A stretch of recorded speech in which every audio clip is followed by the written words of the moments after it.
पंगा फेंकते हैं। तो उनसे गुजारिश ये है कि हीरो को चाटना नहीं चाहिए, देखना चाहिए, चाटते हुए बहुत आ जाती है।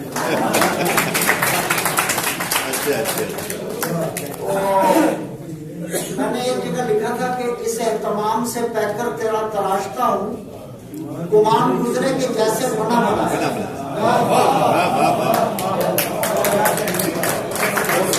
अब आपको अंदाजा हो गया होगा कि 8-10 गजली जिंदगी में आपको